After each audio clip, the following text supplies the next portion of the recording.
Halo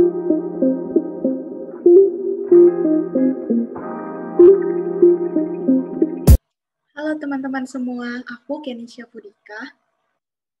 Nama saya Firda Arfianti. Nama saya Julian Virginia. Ingin membahas tema tentang Hari Anak Nasional. Dalam video kali ini, kami akan mengupas tentang dilema terhadap anak pada event pemberdayaan pada masyarakat dari BINUS Student Learning Community atau biasa dikenal sebagai BSLC. Stay tune terus ya. Dalam rangka memperingati Hari Anak Nasional ini, ada baiknya kita membicarakan tentang dilema di dalam diri anak-anak. Banyak anak-anak yang memilih untuk bekerja daripada melanjutkan sekolahnya, apalagi pada saat ini. Karena dampak dari pandemi COVID-19 yang menyebabkan perekonomian turun, banyak anak yang memilih untuk membantu keluarganya daripada mementingkan pendidikannya sendiri. Ada juga di mana kasus anak yang memang kurang mampu, sehingga akhirnya harus memilih putus sekolah dan bekerja. Bahkan saat pandemi ini, tingkat antusiasme anak terhadap belajar menjadi menurun. Pertanyaannya adalah, sebenarnya apa sih masalah anak lebih memilih untuk bekerja dibanding pendidikan? Apakah sebenarnya dalam undang-undang ada larangan untuk anak bekerja? Dan gimana sih cara mengatasinya? Untuk menjawab pertanyaan ini, kami akan mengupas satu persatu agar menjadi lebih mudah untuk dipahami. Jangan di-skip ya, teman-teman. Contoh anak yang putus sekolah dapat kita jumpai di kehidupan sehari-hari. Salah satu contohnya yaitu seorang anak yang lebih memilih menjadi ART dibandingkan melanjutkan pendidikannya. Kebanyakan dari mereka biasanya memilih berhenti sekolah untuk langsung bekerja setelah lulus SMP.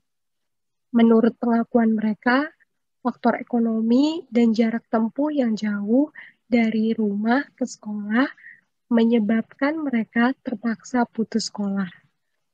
Faktor tekanan dari keluarga, khususnya orang tua, membuat mereka memutuskan untuk langsung bekerja agar dapat membantu perekonomian keluarga.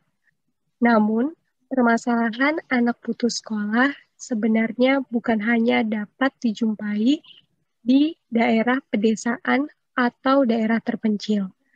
Permasalahan anak putus sekolah juga dapat dijumpai di perkotaan besar seperti Jakarta. Terlebih dalam kondisi pandemi seperti saat ini.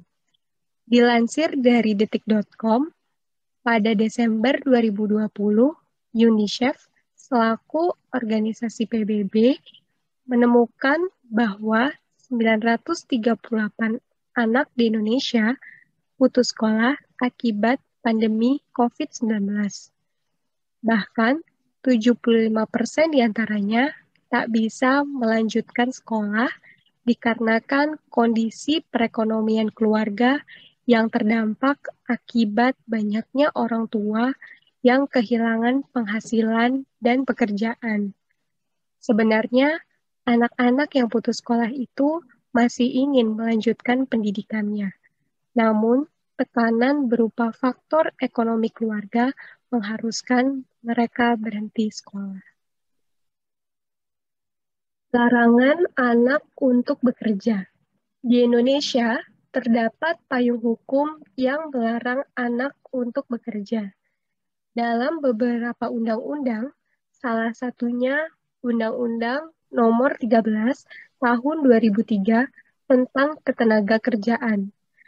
Undang-undang ini mengatur mengenai hal yang berhubungan dengan pekerja anak, mulai dari batas usia yang diperbolehkan bekerja, siapa saja yang tergolong anak, serta pengupahan dan perlindungan bagi pekerja anak.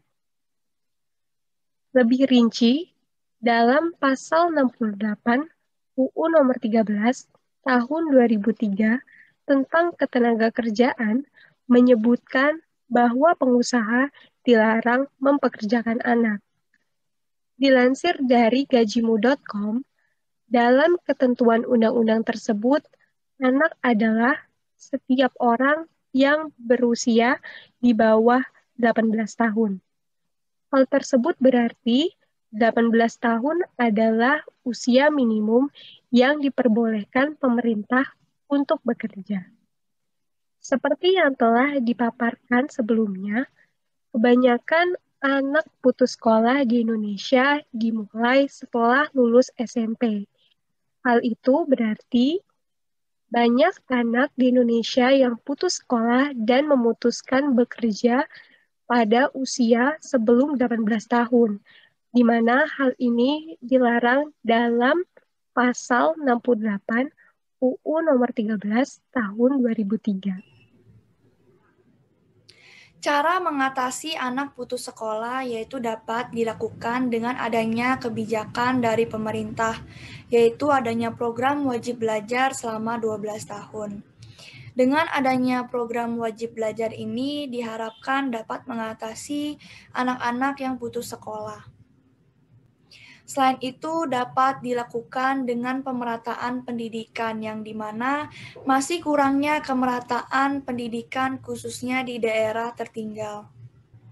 Dalam pemerataan pendidikan, cara yang dapat dilakukan yaitu seperti pembangunan gedung sekolah secara merata, pembagian buku-buku pelajaran dan peralatan sekolah secara gratis, maupun pemenuhan kebutuhan guru di berbagai pelosok daerah.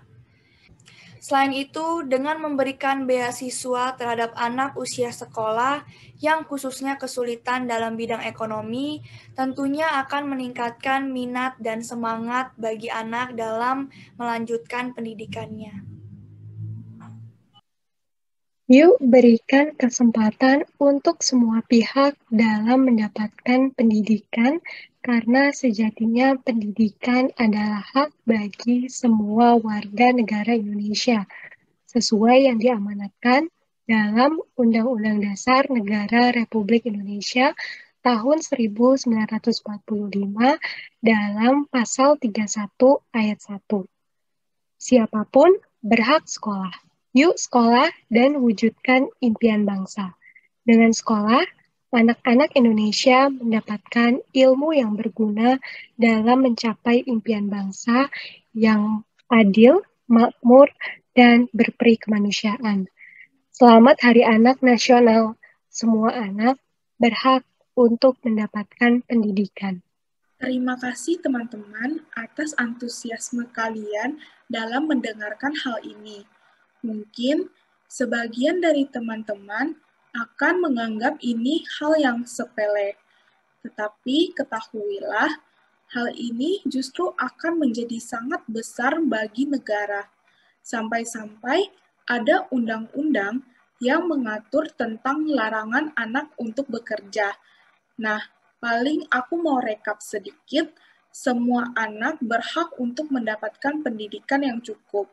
Untuk itu, terdapat cara mengatasi anak yang putus sekolah, yaitu dengan cara wajib belajar 12 tahun, pemerataan pendidikan, dan beasiswa untuk anak usia sekolah. Mungkin sampai sini dulu pembahasannya ya, teman-teman. Jika ada kata-kata yang salah, kami minta maaf dan terima kasih sudah menyimak kami.